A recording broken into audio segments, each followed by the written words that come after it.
Assalamualaikum warahmatullahi wabarakatuh. Saya Nabilah Marwa. Di sini saya akan mempresentasikan tentang jurnal kami yang berjudul Analisis Rasio Profitabilitas dan Solvabilitas pada PT Pakuan Jati Tbk tahun 2019 sampai tahun 2024. Penelitian ini bertujuan untuk mengevaluasi kinerja keuangan PT Pakuan Jati Tbk dengan menggunakan analisis rasio profitabilitas dan rasio solvabilitas selama periode tertentu.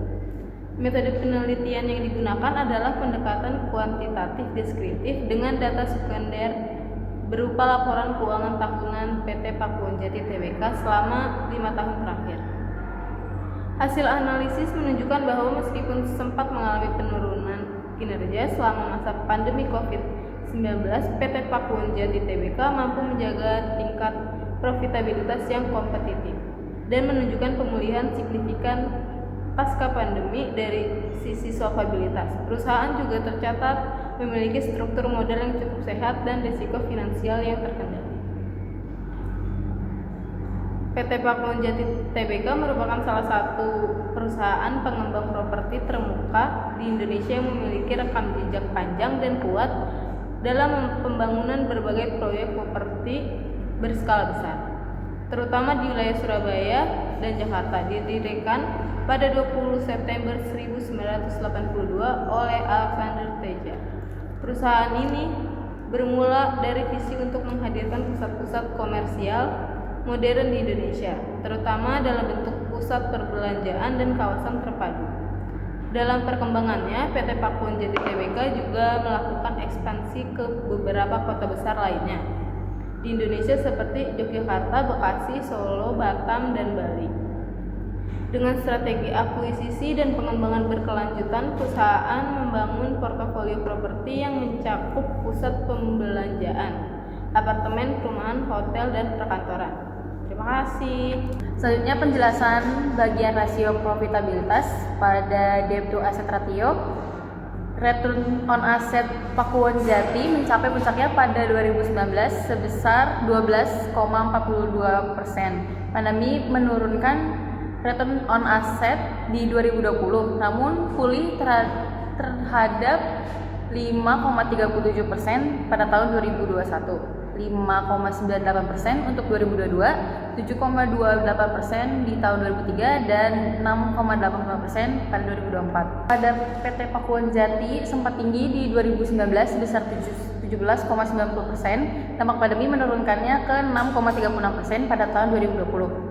Sejak 2021 membaik secara bertahap 8,8% dan 8,83 pada tahun 2022. Puncaknya di 10,45% pada 2023, lalu sedikit turun menjadi 9,79% di 2024. NPM PT Pakuan Jati Tbk tinggi di 2019 sebesar 44,98%, lalu turun tajam ke 28,13% pada tahun 2020 dan 27,13% sejak 2021 akibat dampak pandemi. Mulai 2022, profitabilitas membaik sebesar 30,58%, 38,41% di tahun 2023, dan sedikit turun ke 36,30% di tahun 2024. GPM PT Pakuan Jati pada tahun 2019 sebesar 56,34%, lalu turun drastis ke 48,80% pada tahun 2020 dan 48,37% pada tahun 2021, mencerminkan dampak pandemi. Sejak 2022, margin mulai membaik sebesar 53,76%, 54,58% pada tahun 2023, dan naik lagi menjadi 56,50% di tahun 2024. Peningkatan ini menunjukkan efisiensi dalam pengelolaan beban pokok penjualan. Bagian rasio solvabilitas pada debt to asset ratio pada 2019, PT Pakuan Jati sebesar 31% menandakan aset dibayar hutang. Rasio naik ke 33,56% pada tahun 2020 sampai 2021, mencerminkan peningkatan ketergantungan hutang. Namun sejak 2022, debt to asset menurun bertahap dan mencapai 30,5% di tahun 2024, menunjukkan perbaikan struktur pendanaan. Untuk debt to equity, PT Pakuan Jati sebesar 0,44 pada 2019, artinya tiap satu ekuitas membiayai 0,44 rupiah hutang. Rasio naik ke 0,50 di tahun 2020 sampai 2021 menunjukkan peningkatan penggunaan utang.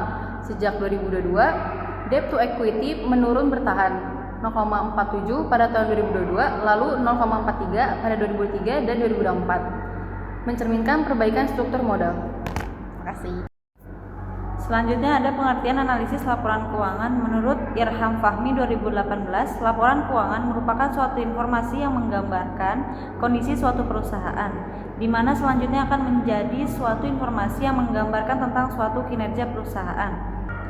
Selanjutnya ada tujuan laporan keuangan. Tujuan laporan keuangan adalah untuk memberikan informasi kepada pihak yang membutuhkan tentang kondisi suatu perusahaan dari sudut angka-angka dalam satuan moneter.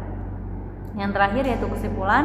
Penelitian ini mengidentifikasi bagaimana PT Pakuwon Jati Tbk mengelola kinerja keuangannya dalam menghadapi tantangan yang disebabkan oleh fluktuasi pasar properti, kebijakan ekonomi, dan perubahan kondisi makroekonomi.